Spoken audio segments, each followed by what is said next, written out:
I'm getting ready to start my 5th pumpkin for my pumpkin stack, and I thought I would record this right here in front of my pumpkin patch that I'm working on. I've got my scarecrow there and a whole bunch of pumpkins set up. Looks much better at night. I'll have to post a night pic so that you can see what it looks like at night, because it's really cool. And I've got my 12-foot guy there. All right, my grabbing skeleton stopped grabbing, so I have a new one coming from Home Depot as we speak, so I can return this one. He didn't last very long. He's only been up a week. All right, well, let me get started on this pumpkin so I can get this finished and get my pumpkin stack out. Okay, so here's the last one. I'm gonna melt. I think I'm gonna melt these out again like I did the other one to give me more area to work with, so I can try to reshape these eyes. And I am going to do that by heating it from the inside and seeing if I can get these to lay down more flat to the front. It worked pretty good last time I tried it. We'll see how it goes again today. So I am just doing this from the inside. Turn it around so you can see. Actually, I'm going to take the bulb out. Just pull the bulb out really quickly so I don't have to worry about this cord when I'm moving it around. All right. There we go. So I'm going to lean it forward some like this, so that while I'm heating it, I can hopefully get it to lay forward here. And it takes a few minutes for this to heat up pretty good. I'm trying to figure out what the best way to show you this is. You can see it starting to melt there at the top. I need to get my needle nose pliers, because that is what I use to, you can see how it's bending here. That is what I use to kind of pull this back and forth, because it gets super hot. Let me get those. I'm just using these and the end. This is just a paintbrush, and I'm using the end of this to kind of help manipulate this as I go and get it the way I want it. All right, yeah, it's still pretty hot. It's still pretty warm anyway. I'm just going to put that on it again here and see if I can't get this to pull out some. It's easier if I turn it this way, but I just don't know if you can see what I'm doing here on the inside.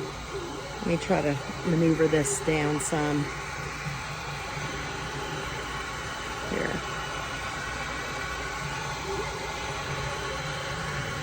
There we go. You can probably see a little bit better now what's going on in here. You see it's getting a little bit soft there. I'm going to turn that off and just use this to see if I can't push it out some. There we go. I never know what kind of face I'm going to do when I start projects like this. Just kind of let it, try not to plan it out, because then I don't want to be disappointed. I just kind of let it happen. I'm going to do this side over here. All right, let's see how that works. It looks like it is.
Okay, so I got it here. I'll show you. I'll lift it up some.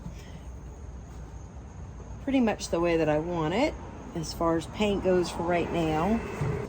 I'm going to use this cheap black spray paint that I got from Walmart on it. I'm going to make sure not to hold it too close.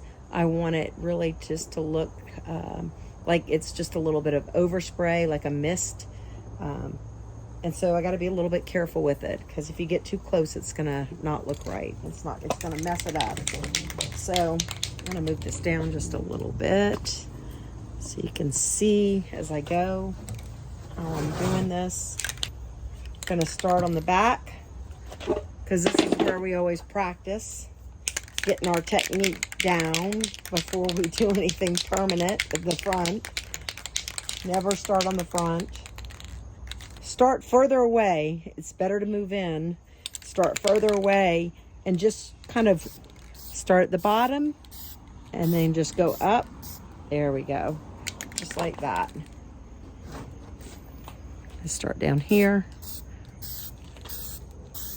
And see how I'm not getting too close. I already have the black line down the middle, so it just kind of gives it that look there in the middle. You can do a little bit over here if you want, like on some of these spots. I'm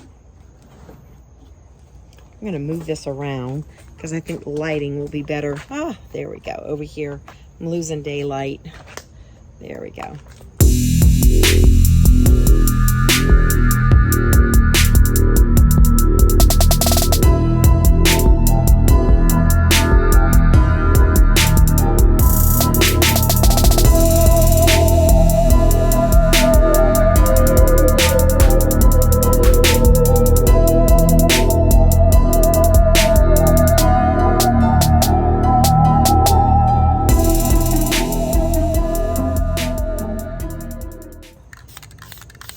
Overspray on the stem,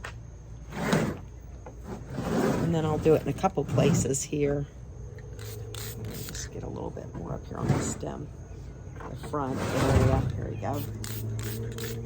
So it kind of mutes the painted, where I painted it with the stripes with the acrylic. And then I'm just going to put some right around his face area where I've already painted. Just on the inside here to blacken it up some more. I don't want to mess up the little streaks that I've made too much, so I might do a little overspray like that, but I'll do it a little bit closer right here on the inside just to darken that up, and then I'll hold it back some and just do a little bit of overspray on some of this around his face, his teeth. I'm going to put this down a little bit so you can see. There we go. On his teeth. And then I'm just going to spray lightly around the mouth. Take it back a little bit further. There we go. Oh, this looks pretty good.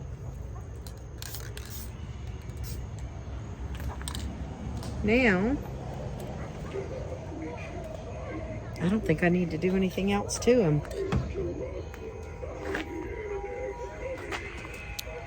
I think he's looking pretty good just like that. Put this down a little bit. I'm going to switch out the light bulb to a flickering flame bulb, colored bulb that I got off of Amazon. And then I'm going to put him on top of the rest of the stack. And I'll show you how I do that in just a few minutes. This is the Mod Podge clear acrylic sealer matte.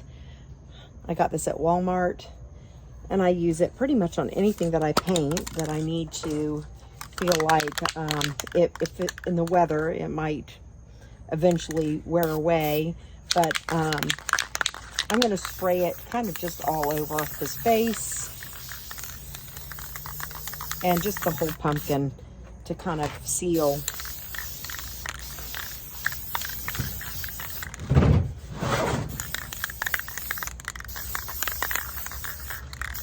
Help preserve it. Let that dry for a few minutes.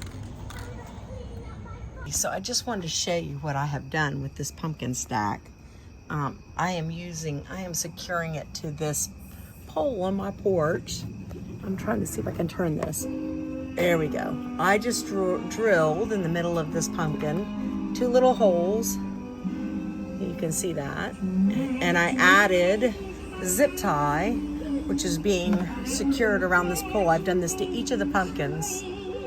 I'll take a video from the front so you can see it in just a minute.